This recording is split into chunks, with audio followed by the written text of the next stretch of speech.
بسم الله الرحمن الرحيم الحمد لله والصلاة والسلام على رسول الله وعلى آله وصحبه ومن اهتدى بهداه وأشهد أن لا إله إلا الله وحده لا شريك له وأشهد أن محمدا عبده ورسوله صلى الله عليه وعلى آله وصحبه ومن اهتدى بهداه واستنى بسنته إلى يوم الدين أما بعد. Aujourd'hui, Inch'Allah Ta'ala, nous allons revenir sur certains points qui ont été évoqués dans le troisième cours. Certains de ces points sont une rectification et d'autres un complément d'information.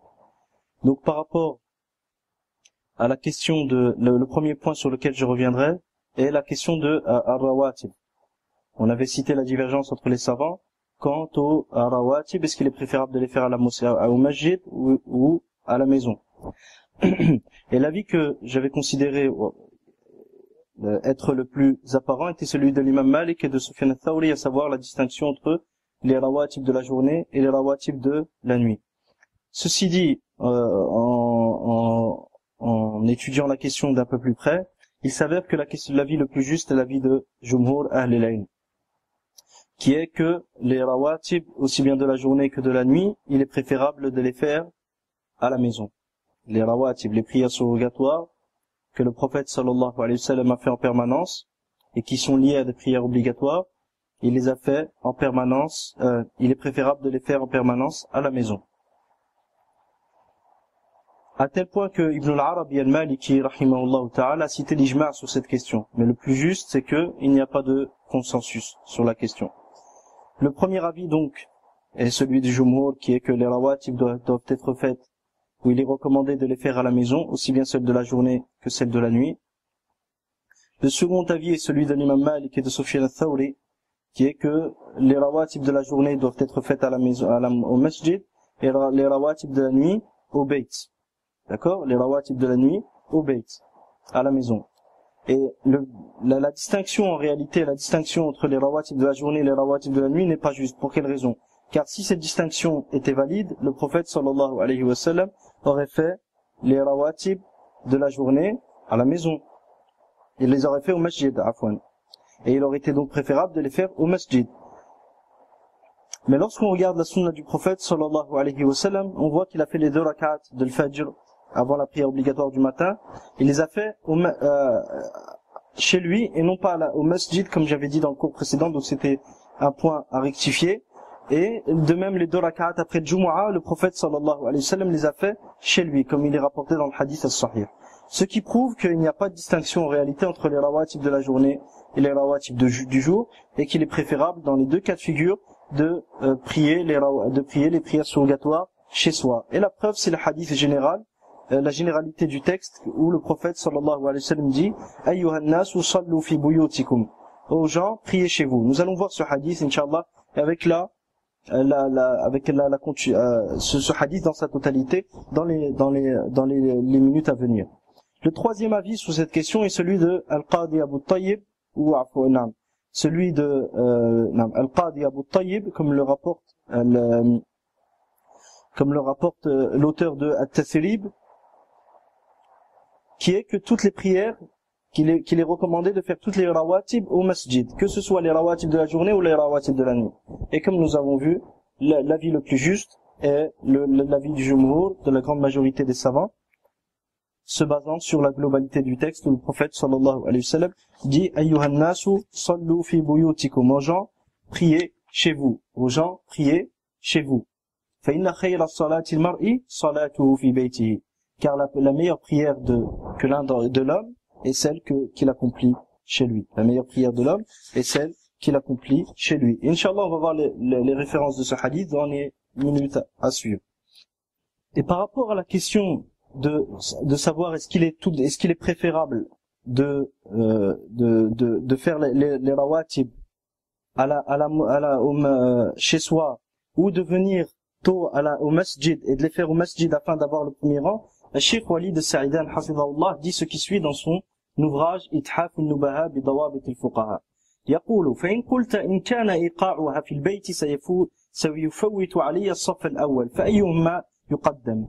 Il dit, donc il expose une problématique, qui est, si jamais je fais les deux raka'a, les rawatib chez moi, si le fait de faire les rawatib chez moi va m'empêcher d'obtenir la valeur qu'il y a dans le premier rang et d'être au premier rang au masjid. Quelle est la sunna que je dois faire prévaloir? Faire les rawatib chez moi ou venir tôt au masjid pour avoir le premier rang, quitte à faire les rawatib al-qabliya, les raka'at avant la prière obligatoire au masjid. هنا أقول هذا سؤال جيد فأقول أما الإمام فلا يحتاج إلى جوابه لأن مكانه معروف. Il dit cette question est une question qui est très intéressante. Il dit quant à l'imam, il n'y a pas besoin de répondre à son sujet. Pourquoi? Parce que la place de l'imam est connue. D'accord? لأن مكانه معروف. وكذلك, une parenthèse ici, l'imam dans les pays arabes ne peut être comparé des fois à l'imam en Occident, sauf si il a un appartement juste à côté du masjid. À ce moment-là, il fait les deux rak'at dans cet appartement qui lui est réservé et il vient aussitôt au masjid. Mais si jamais il habite très très loin du masjid, ou il habite à une distance qui ne lui permet pas de faire les deux rak'at et d'arriver à temps pour faire la prière obligatoire, surtout qu'aujourd'hui en Occident, très souvent entre l'adhan et l'iqama, il y a 5 minutes ou même moins des fois. Donc, dans ce cas de figure, il n'y a nul doute que l'imam se doit de faire les rawatib au masjid. Pourquoi? Parce qu'il ne peut pas faire la rawatiba chez lui et puis venir après rattraper, guider les gens pour la salat. Je continue les paroles du cheikh. Il dit أما الإمام فلا يحتاج إلى جوابه لأن مكانه معروف وكذلك النوافل البعدية كركعتين بعد الظهر والمغرب والعشاء هذه لا تحتاج إلى جواب لأنها بعد الصلاة. Il dit de même les deux rak'at après les prières obligatoires, ce qu'on appelle la rawatib al-ba'diyya, celle-ci ne pose pas problème. Pourquoi? Parce que on ne rencontre pas la problématique de rater le premier rang, vu qu'elles sont après la prière, à savoir les deux rak'at après le Dhuhr, les deux rak'at après le Maghrib et les deux rak'at après l'Isha.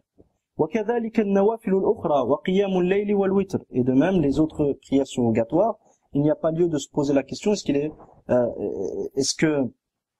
il n'y a pas lieu de se poser la question après avoir su qu'il est préférable de les faire chez soi. Est-ce que dans tel ou tel cas de figure, ne me serait-il pas préférable de les faire au masjid? Comme par exemple Qiyamul Layl, nul doute qu'il est préférable de les faire chez soi, Al-Witr et les autres nawafil. D'accord? Sauf bien sûr s'il y a un cas d'exception. Ça c'est autre chose. Comme quelqu'un qui doit faire par exemple salat istikhara avant d'acheter quelque chose ou avant d'entreprendre une affaire et qui n'a pas le temps de rentrer chez lui. Là à ce moment-là, on va pas lui dire non, il était quand même tout de même préférable de rentrer chez toi et de le faire. Si jamais car si on agit de la sorte, on risque de lui faire passer sous la main une affaire qui peut lui être bénéfique dans sa dunya. Or l'islam n'impose pas aux gens une telle contrainte. Donc dans ce cas de figure, il n'y a pas de mal à ce qu'il les fasse au masjid. Il dit وكذلك النوافل الأخرى وقيام الليل والوتر ونحوها كل ذلك لا يحتاج إلى مثل هذا السؤال كما هو معروف لأن مصلحة إيقاعها في البيوت لا يعارضها مصلحة أخرى. Car dans tous les cas de figure qu'on a cités précédemment, à savoir qiyam al-layl, salat al-witr, les deux rak'at après le dhuhr, après le maghrib, après l'isha, l'intérêt ou l'intérêt à les faire chez soi ne s'oppose pas à un autre intérêt.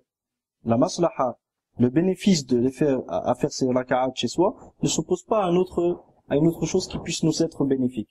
لكن بقي عندنا النافلة القبلية وهي 4 قبل الظهر. Mais il nous reste la problématique de la prière surrogatoire avant la prière de Dhuhr. Et le cheikh dit ici, وهي 4, elles sont au nombre de 4. Et sur ça aussi je tenais à revenir, vu que dans le cours précédent j'avais expliqué que c'était 2 rak'at simplement, se basant sur le hadith de Ibn Omar radiyallahu anhuma, qu'il disait, il n'a pas dit kana, je me suis trompé aussi sur ça, il a dit, j'avais dit que Ibn Omar avait dit, kana Rasulullah sallallahu alayhi wa sallam yusalli rak'atayn qabla ad-dhuhr, il a fait le hadith. Que le prophète, que Ibn Omar aurait employé la particule kana qui indique la continuité. Donc, sans revenir sur la question, est-ce que kana indique réellement la continuité ou pas, ça c'est une chose. Et la deuxième des choses, Ibn Omar n'a pas dit kana, il a dit hafiztu min Rasulillahi sallallahu alayhi wa sallam rak'atayn qabla adh-dhuhri wa rak'atayn ba'da adh-dhuhri wa rak'atayn ba'da al-maghribi wa rak'atayn ba'da al-isha wa rak'atayn qabla al-fajr. Il a dit, j'ai retenu du messager d'Allah, sallallahu alayhi wa sallam, 2 rak'at avant le dhuhr, 2 rak'at après le dhuhr, 2 rak'at après le maghrib, 2 rak'at après l'isha et 2 rak'at avant le fajr. Ici, ce hadith est rapporté par le Bukhari. Mais Aïcha radiyallahu anha, dans un hadith sahih que nous allons voir par après, dit que le prophète sallallahu alayhi wa sallam kana yusalli arba'an qabla adh-dhuhr. Il priait 4 rak'at avant le dhuhr. Donc, comment expliquer, comment joindre entre ces deux textes? Certains savants ont dit qu'il faisait 2 rak'at chez lui et 2 rak'at au masjid. D'autres ont dit qu'il faisait 4 tout de même chez lui, mais que Ibn Omar n'en a retenu que 2, et que et que celui qui a retenu une information supplémentaire est une preuve contre celui qui n'a pas retenu cette information, et que par conséquent nous devons faire prévaloir la parole de Aïcha ou le supplément d'information présent dans le texte que rapporte Aïcha sur ce que rapporte Ibn Omar radiyallahu anhuma. Et le plus juste, Inch'Allah, c'est ce second avis, cet avis qui dit que nous faisons prévaloir la parole de Aïcha sur la parole d'Ibn Omar radiyallahu anhuma, contrairement à ce que j'avais dit dans le cours précédent. Donc je reviens aux paroles de Cheikh Walid, hafidahullah, il dit نعم لكن بقي عندنا النافلة القبلية وهي 4 قبل الظهر وركعتان قبل صلاة الفجر.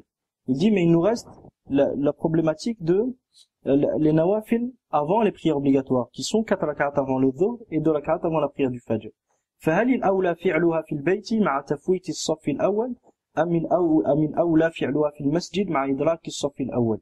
Il dit par rapport à ces nawafil qabliya, est-ce qu'il est préférable ou recommandé de les faire chez soi, quitte à ne pas se retrouver dans le premier rang et ne pas obtenir la valeur et la récompense qu'il y a dans le premier rang, ou est-il préférable de les faire au masjid afin d'obtenir le premier rang?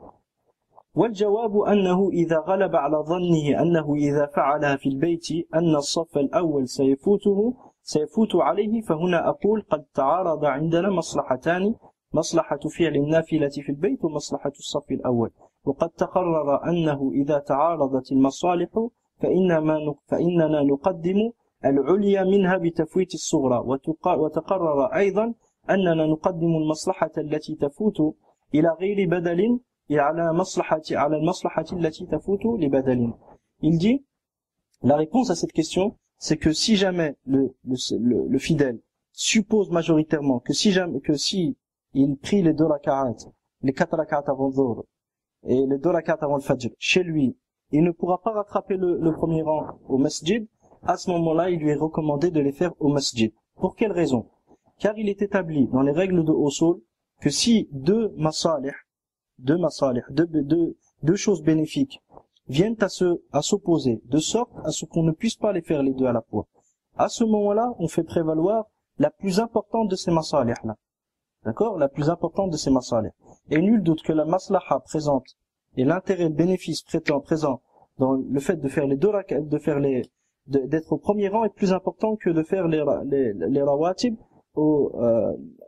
chez soi au lieu de les faire à la mosquée.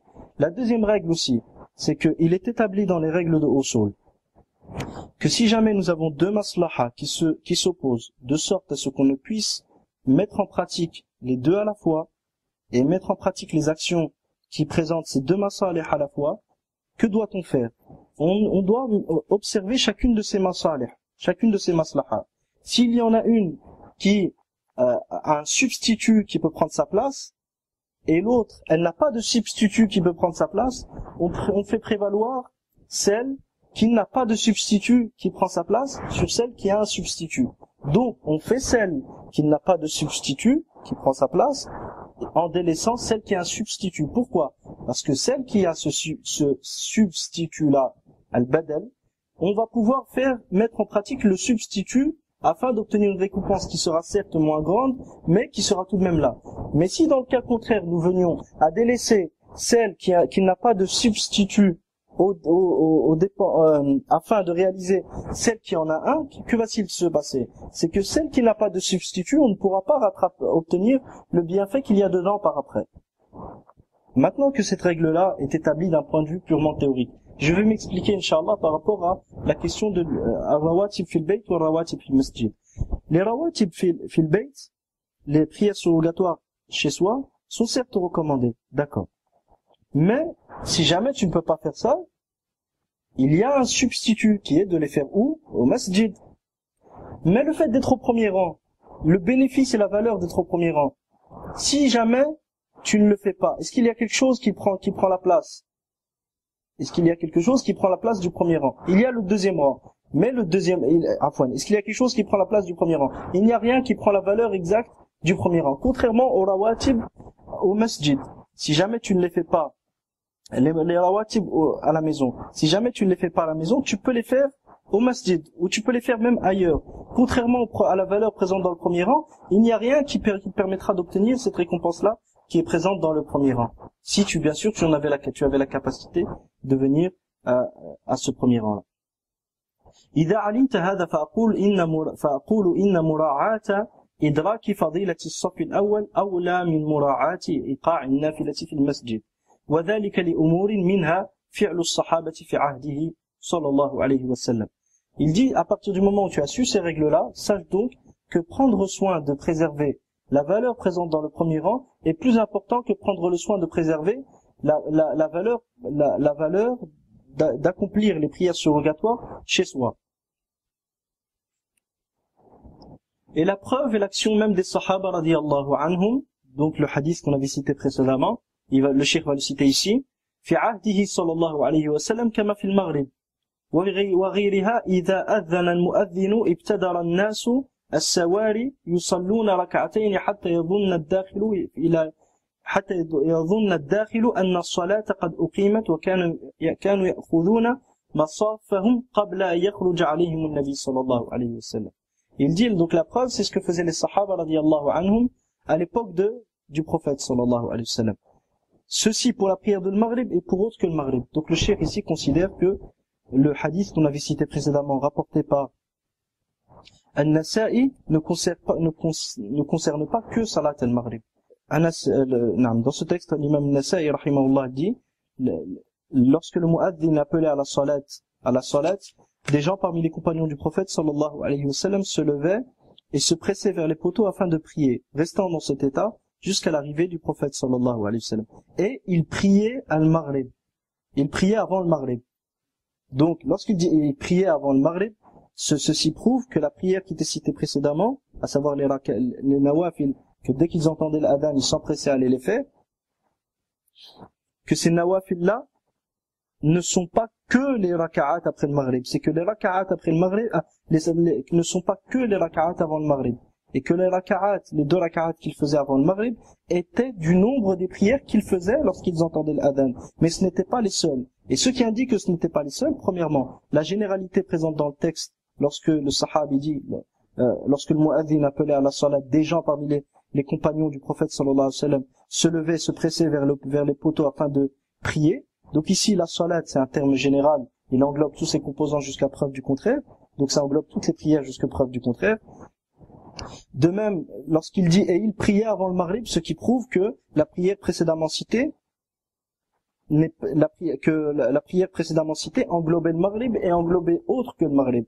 Donc tout ça pour justement revenir sur l'argumentation du cheikh, lorsqu'il dit hafidhahullah que les sahaba agissaient de la sorte dans la prière de Maghrib et autre que le Maghrib.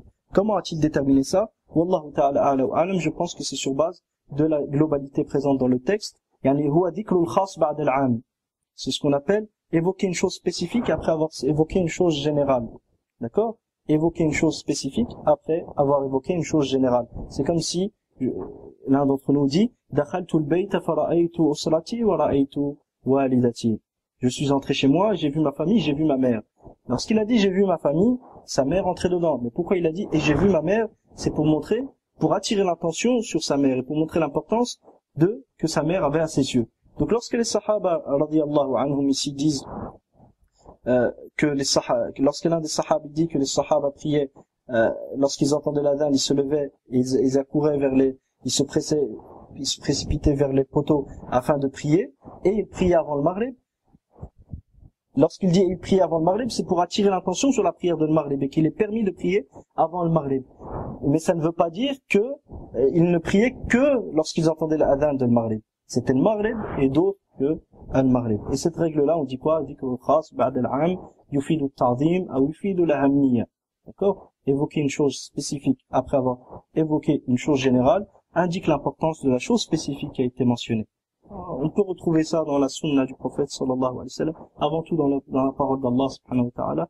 Allah il dit: Man kana aduwan lillahi wa malaikatihi wa Man kana aduwan lillahi wa malaikatihi wa rusulihi wa Jibril wa Mikal fa inna Allah aduwwun lil kafirin. Quiconque est l'ennemi d'Allah, de ses anges, de ses messagers et de Jibril et de Mikal, certes Allah est l'ennemi des mécréants. Dans ce verset, lorsqu'Allah a mentionné Jibril et Mikal entrent dans la globalité des anges qui ont été mentionnés au début du verset. Quiconque est l'ennemi d'Allah, de ses anges, de ses messagers,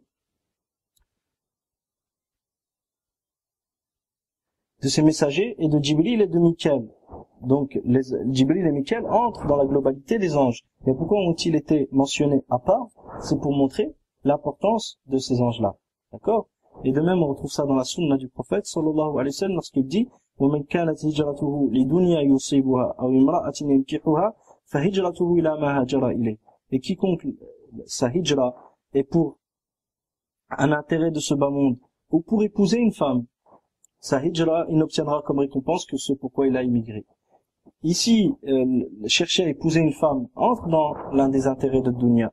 Mais pourquoi a-t-il été évoqué spécifiquement après que un terme général a été employé, à savoir dunya? C'est pour montrer la grande fitna que peut produire le fait de chercher à obtenir cet intérêt-là parmi les intérêts de dunya, à savoir la femme.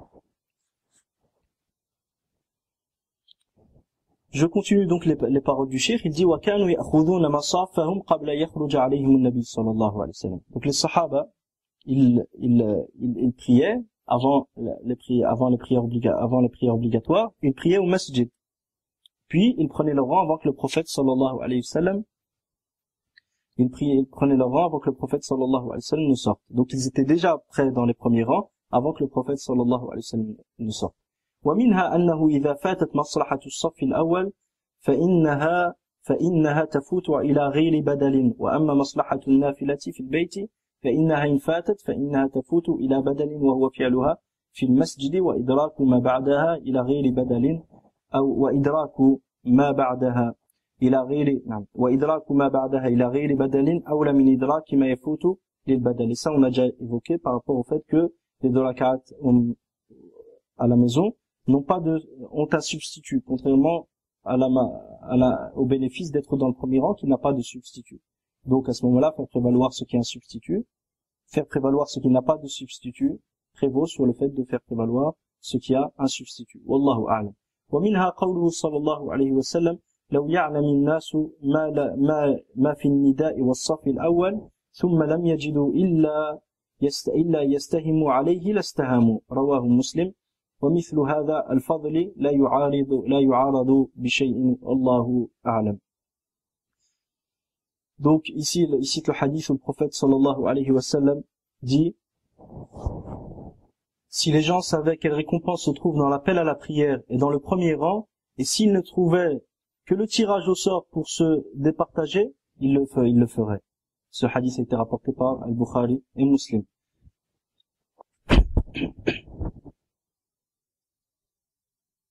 Et nul doute que lorsque la récompense et la maslaha, l'intérêt présent dans ce hadith, l'intérêt à faire ne peut être contredit ou ne peut être contredit par l'intérêt à faire les 2 raka'at ou faire les 4 raka'at avant le dhuhr ou avant le fajr chez soi. Car la récompense est certes importante, mais elle n'est pas aussi importante que celle présente dans ce hadith. ومنها أن الحكم الشرعية من إيقاع النافلة في البيوت تدرك بالنوافل الأخرى كالبعدية وقيام الليل وإنما الذي يفوت شيء يسير من النوافل.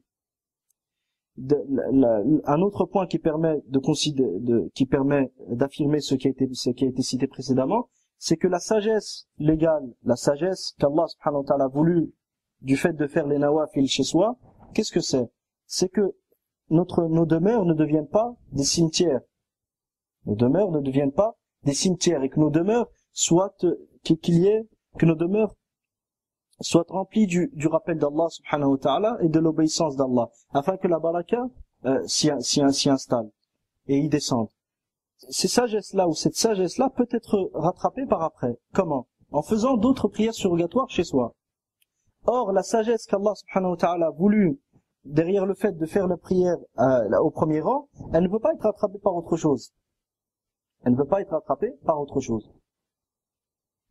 فهو إنما سنة الظهر نعم فهو إنما سنة الظهر القبلية وركعتا الفجر فقط فهي لا تفوت كلها إنما بعضها لكن فضيلة الصف الأول إن فاتت فإنها تفوت كلها ولا يمكن تدارك شيء منها وتقديم العبادة التي تفوت مصلحتها بالكلية أولى من تقديم ما لا تفوت مصلحته بالكلية. نعم.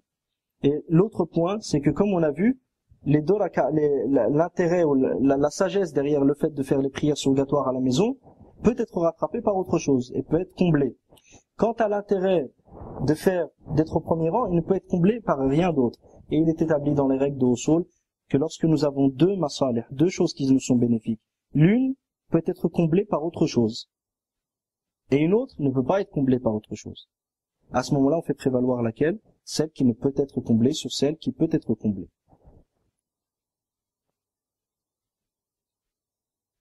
وبهذا يثبت لك أن إدراك الصف الأول أولى من تحصيل النافلة في البيت وبعد ذلك أقول نعم.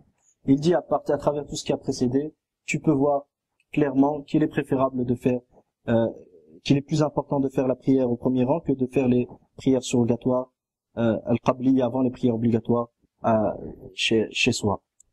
وبعد ذلك أقول إننا في هذه الأزمنة قد تكاسل كثير من الناس عن التبكير إلى المسجد وزهدوا في ذلك زهدا عظيما فلو صليت النافلة كلها في البيت فلو صليت النافلة كلها في البيت فأنا ضامن لك إن شاء الله تعالى أن تدرك الصف الأول فإن غالب الناس الآن لا يأتون إلا مع سماع الإقامة وبعضهم بعد فوات الركعة الأولى فإن غلب على ظنك إدراك الصف الأول فعليك بتحصيل المصلحتين ولا تفوت منها شيء والله يوفقنا وإياك لكل خير. Puis le cheikh attire l'attention sur une chose qui est présente et qu'on peut retrouver dans les pays arabes, à savoir que très peu de gens viennent lorsqu'ils entendent l'adhan et que les gens ne viennent que lorsqu'ils entendent al-iqama. Il dit par conséquent, si tu penses que tu es capable de faire les prières surrogatoires avant les prières obligatoires chez toi et ensuite venir à la mosquée pour avoir le premier rang, vaut mieux réunir entre ces deux bienfaits-là, car la plupart des gens aujourd'hui ne se pressent pas à être au premier rang. Donc, même si tu fais les prières surrogatoires chez toi et que tu viens à la mosquée, tu trouveras toujours de la place au premier rang. Car la plupart des gens ne viennent que lorsqu'ils entendent l'iqama et d'autres ne viennent qu'après la première raka'a. Tout ceci, bien sûr, est valable dans les pays arabes ou dans les pays où on entend l'adhan. Quant à nous autres aujourd'hui en Occident, en général, il y a 5 minutes au grand maximum, 10 minutes entre l'adhan et l'iqama, et les mosquées les massajids ne sont pas tout près, donc il est préférable d'être là avant même l'adhan, afin de faire les prières surrogatoires au masjid et non pas à la maison, car en général, si on les fait à la maison, le temps de prendre le transport, ou le temps de venir, ou le temps de faire le chemin jusqu'au masjid, on risque d'arriver à la 3e et 4e raka'a et non pas même la prière nafila ratiba avant la prière obligatoire, on risque de ne pas avoir l'occasion de la faire au masjid avant la prière. Wallahu ta'ala a'la wa a'lam. Donc par rapport à ce point-là, je tenais à faire cette parenthèse. Wa jazakumullahu khairan. Une autre correction aussi. J'avais dit que le prophète sallallahu alayhi wa sallam a fait la ratiba du fajr, les 2 rak'at avant le fajr, au masjid. Et ceci est une erreur. La preuve est le hadith rapporté par l'imam Abu Daoud, rahimahullah, selon Ibn Umar, radiyallahu anhuma, il dit, أن رسول الله صلى الله عليه وسلم كان يصلي ركعتي الفجر والمغرب والعشاء في بيته. Il dit que le prophète sallallahu alayhi wa sallam, le message d'Allah sallallahu alayhi wa sallam, priait les 2 rak'at avant le fajr, les 2 rak'at après le maghrib et les 2 rak'at après l'isha chez lui. Les 2 rak'at avant le fajr Les 2 rak'at après le Maghrib et les 2 rak'at après l'Isha, il les faisait chez lui.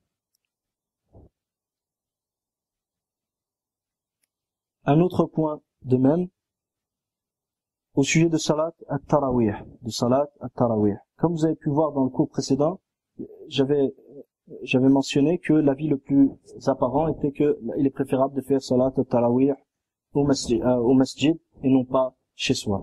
Par rapport à ce point-là, donc je tenais aussi à rectifier. Le cheikh lui-même, hafidhahullah, dans Kitab al-Salat et non pas dans Kitab al-Siyam, a mentionné que l'avis le plus juste est que la prière de Tarawih, il est préférable de la faire chez soi. Mais bien sûr, il y a des conditions que je vais mentionner, Inch'Allah, dans ce qui va suivre. Tout d'abord, la preuve qu'il est préférable de faire la prière de Maghrib et la prière de Tarawih chez soi, et le hadith rapporté par l'imam Abu Daoud selon Zayd ibn Thabit radiyallahu anhu, il dit Sallu ayyuhan nasu fi buyutikum. Le prophète sallallahu alayhi wa sallam dit dans le hadith rapporté il dit Sallu ayyuhan nasu fi buyutikum fa inna afdala as-salati salatu al-mar'i fi baytihi. Ce hadith est rapporté par le Bukhari et Muslim. Et le prophète sallallahu alayhi wa sallam dit aux gens, priez chez vous, car la meilleure prière est celle accomplie par l'homme chez lui, excepté la prière obligatoire. Sallu ayyuhan nasu fi buyutikum fa inna afdala as-salati salatu al-mar'i fi baytihi illa al-maktuba. Aux gens, priez chez vous, car la meilleure prière est celle accomplie par l'homme chez lui, excepté la prière obligatoire. L'imam Malik, sur base de ce hadith, et sur base entre autres de ce hadith, l'imam Malik était d'avis que la prière de Tarawih est recommandée chez soi. Ceci dit, il y a le consensus, comme le rapporte l'imam Shawkani. L'imam Shawkani rapporte à l'Ijma' le consensus que cette recommandation ne concerne que celui qui connaît le Coran et pouvant ainsi prier chez lui. Que celui qui connaît le Coran pouvant ainsi prier chez lui. Cet avis aussi est aussi celui de l'imam al-Khattabi rahimahullah. De l'imam al-Khattabi. Cet avis est aussi celui de l'imam al-Khattabi que l'imam Shawkani a rapporté. Ce passage-là est tiré de Sharh Zad al-Mustaqna' de Cheikh Omar al-Hazmi hafidhahullah. Ainsi on retrouve dans Al-Mudawwana de l'imam Malik, Al-Mudawwana qui reprend le fiqh de l'imam Malik rahimahullah. Malik a dit s'il a la force de prier chez lui, cela m'est préférable. Si le fidèle a la force de prier chez lui, cela m'est préférable. Et ce n'est pas tout le monde qui en a la force. Fin de citation. Donc on voit, il est donc important de prendre en compte la situation générale avant de se prononcer. Aujourd'hui, dire qu'il est préférable, dans tous les cas de figure, de faire la prière de Tarawih chez soi, ce n'est pas tout le monde qui a la force de faire la prière de la nuit chez soi. Par conséquent, les gens risquent d'abandonner la prière de Tarawih au masjid pour finalement dormir chez eux et ne pas faire la prière de la nuit. En ce qui concerne les femmes, il est préférable pour elles de faire la prière de Tarawih chez elles. Et la preuve est le hadith rapporté par l'imam Abu Daoud rahimahullah. La tamna'u ima Allah masajid Allah wa buyutuhunna khayrun lahunna. N'empêchez pas aux servantes d'Allah d'aller au masajid d'Allah et la prière chez elles est meilleure. La prière chez elles est meilleure pour elles. Et leurs demeures sont meilleures pour elles. Leur sont meilleures, afwan. Ce n'est pas la prière chez elles est meilleure, et leurs demeures leur sont meilleures. Ce qui implique, bien sûr, que la prière chez elles est meilleure. Mais le texte, comme on le retrouve, c'est n'empêchez pas aux servantes d'Allah d'aller au masajid et leurs demeures leur sont meilleures, ce qui implique que la prière chez elles leur est meilleure. Bien sûr, tout ceci sont des ahkam asliya.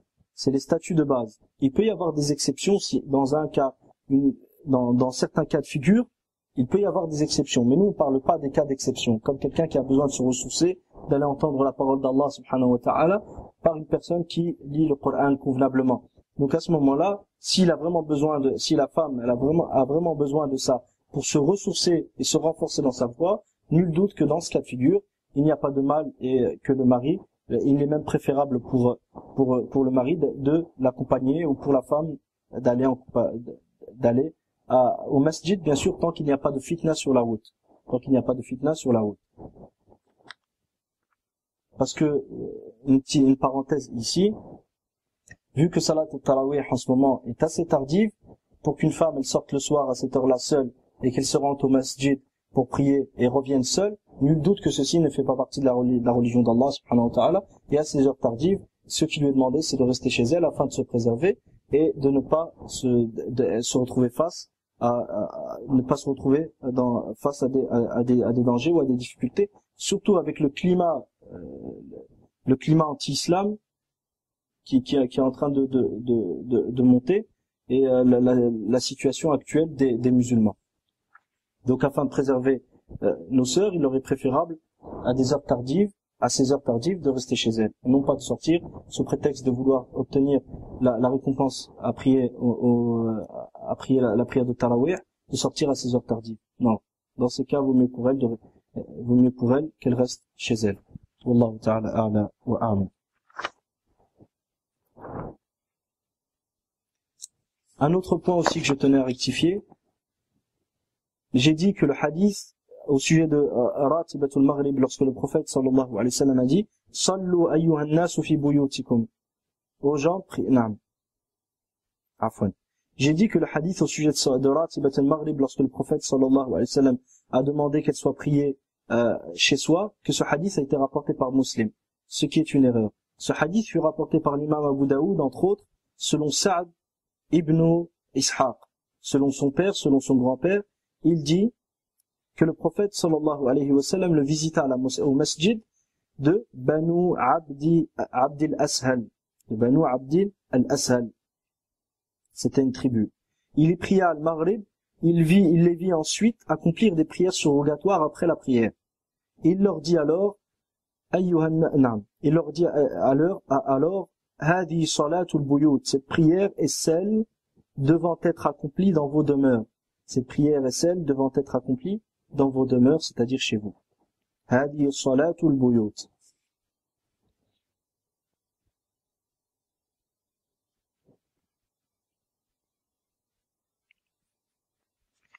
Et par rapport à la prière de Tarawih, je reviens dessus. Par rapport à la prière de Tarawih, il y a des conditions donc pour que la prière de Tarawih soit recommandée chez soi. Premièrement, que la personne connaisse une certaine partie du Coran pour pouvoir lire le Coran durant Salat al-Tarawih. Deuxièmement, qu'il ait la force de prier seul. Troisièmement, que son absence n'affecte pas al-Jama'a.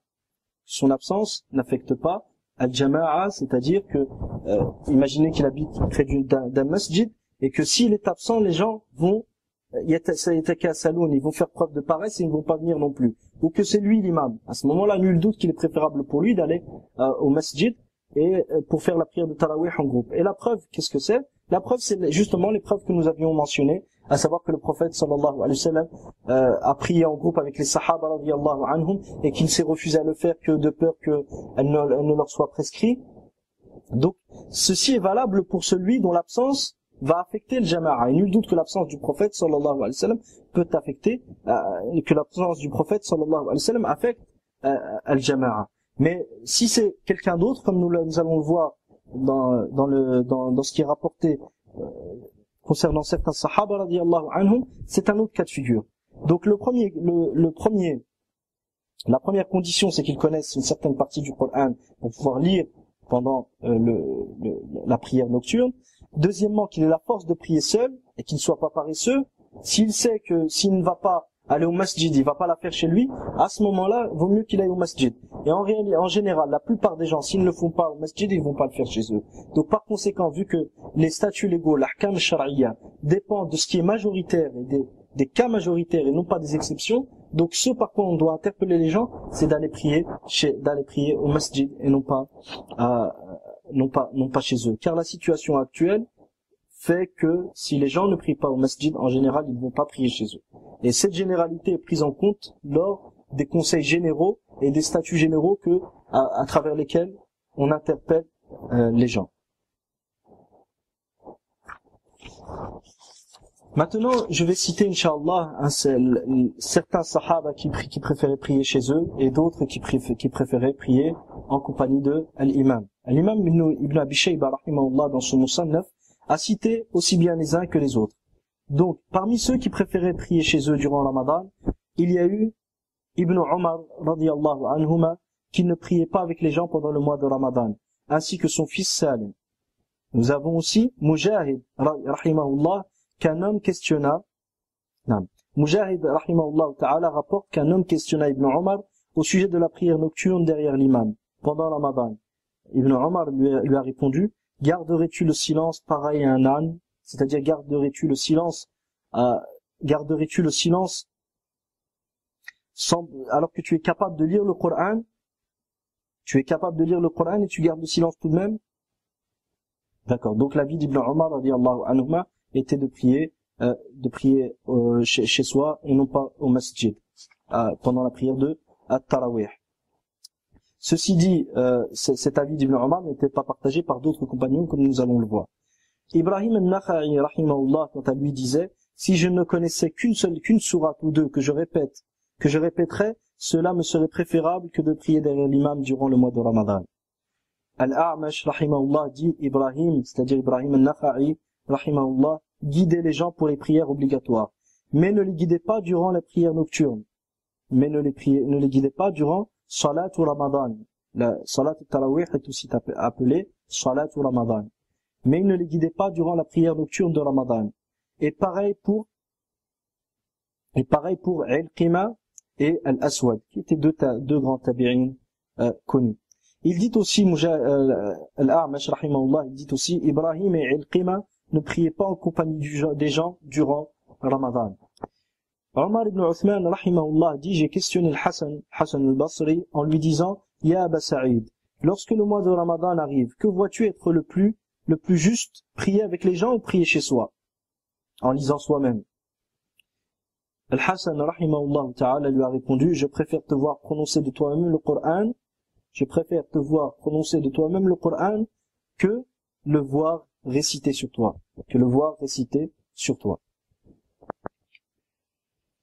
Ça, c'est les textes rapportés par Ibn Abi Shayba, rahimahullah, dans son Musannaf. Nous avons aussi l'imam Tahawi, qui a rapporté des textes à ce sujet. Entre autres, il rapporte que Mujahid rapporte qu'un homme questionna Ibn Umar en lui disant, dois-je prier derrière l'imam pendant Ramadan? Il dit, connais-tu le Coran? Ibn Umar lui a demandé, connais-tu le Coran? L'homme dit oui. Il lui dit, prie alors chez toi. On voit que c'est conditionné par le fait de connaître le Coran. Selon Al-Mughira ibn Ibrahim, rahimahullah, il dit, les mujtahidoun, connus, entre parenthèses, connus pour leur effort dans l'adoration, les mujtahidoun priaient seuls dans un coin du masjid, pendant que les gens priaient derrière l'imam. Ça, c'est pour Salat al-Tarawih. Dans le masjid al-Nabawi, il y avait des gens qui priaient derrière Ubay ibn Ka'b et un autre sahabi, radiyallahu anhu, dont on va voir le nom par après.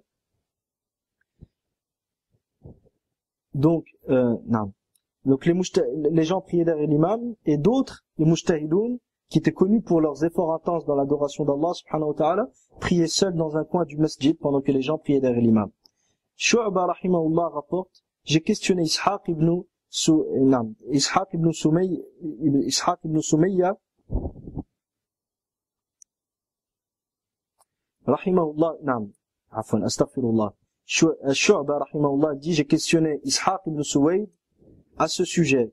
Il dit, l'imam nous dirigeait en cet endroit, quant à nous, nous avions un rang qu'on appelait le rang des Qurra, Saful Qurra, où nous prions seuls pendant que l'imam dirigeait les gens.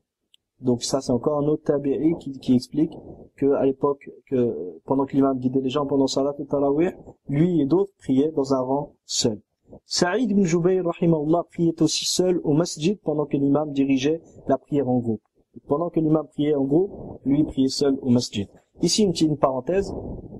Aujourd'hui, si jamais on vient à accomplir ce genre de choses, le problème qui risque de se passer, qu'est-ce que c'est? C'est que les gens vont croire qu'on fait leur takfir, c'est pour ça qu'on ne prie pas derrière eux. C'est que les gens vont croire qu'on fait leur takfir, et c'est pour cela qu'on ne prie pas derrière eux. Et de même que ça risque de créer une discorde, parce que les gens ne vont pas comprendre ton avis, car il est très minoritaire, très peu connu, je veux dire.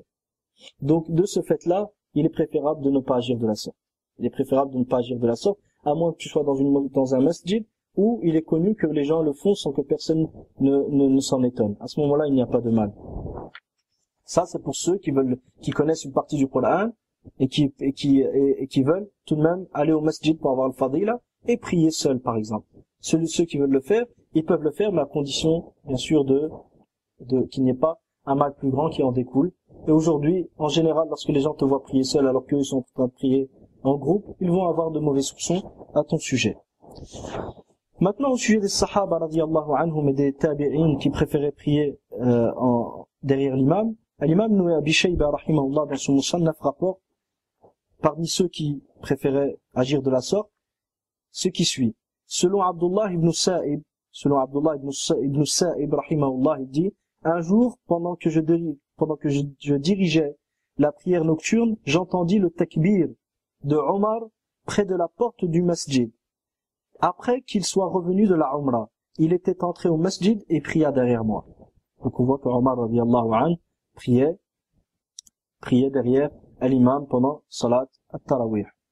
Selon Al-Layth ibn Sa'd rahimahullah ta'ala, il dit: Taous priait en compagnie des gens pendant la Ramadan.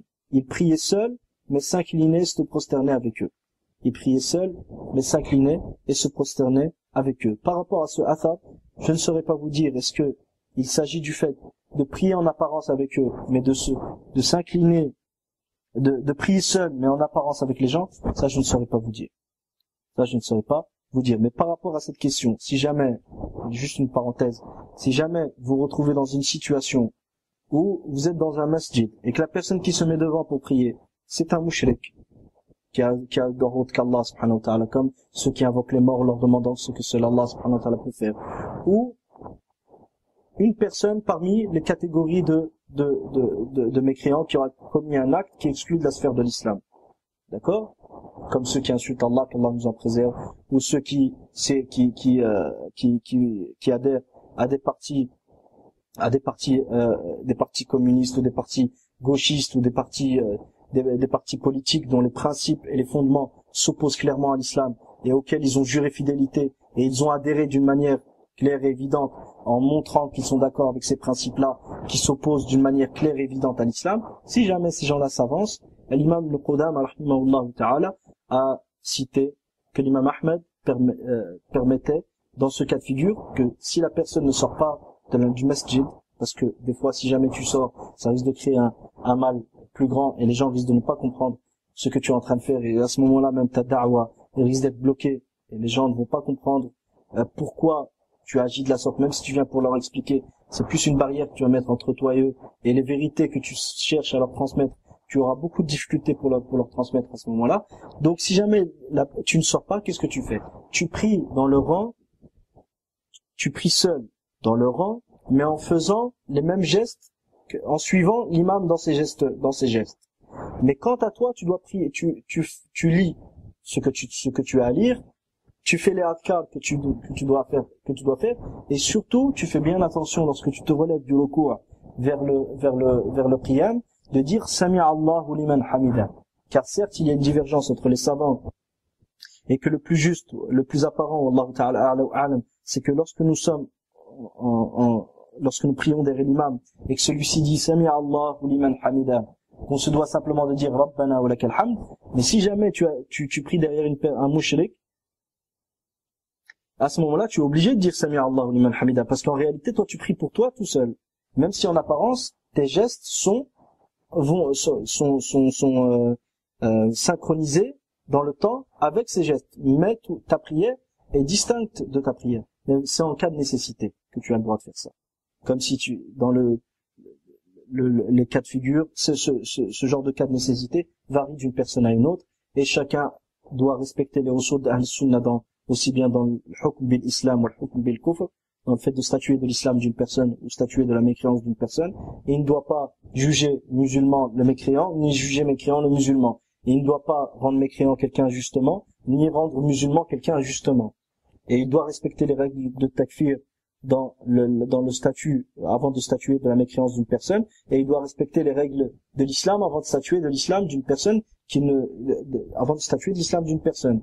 Donc, on doit connaître les règles, mais à partir du moment où on connaît les règles, on connaît les principes, les bawabit, et les empêchements et les conditions du takfir, et qu'une personne face à nous, il est clair que une personne face à nous, que toutes les conditions sont respectées vis-à-vis d'elle, et les empêchements sont absents, et qu'il a accompli une mécréance claire qui est évidente, à ce moment-là, si on statue de sa mécréance, ce qui est une obligation religieuse, il en découle qu'on ne peut pas prier derrière lui.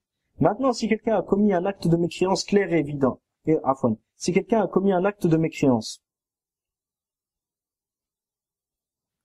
soit, Inch'Allah, je ne vais pas trop m'étaler là-dessus, afin que les esprits ne se perdent pas, je vais revenir sur la question, à savoir je reviens au texte de Al-Layth ibn Sa'd, il disait que Taous, rahimahullah, priait en compagnie des gens pendant le Ramadan, il priait seul, mais s'inclinait et se prosternait avec eux.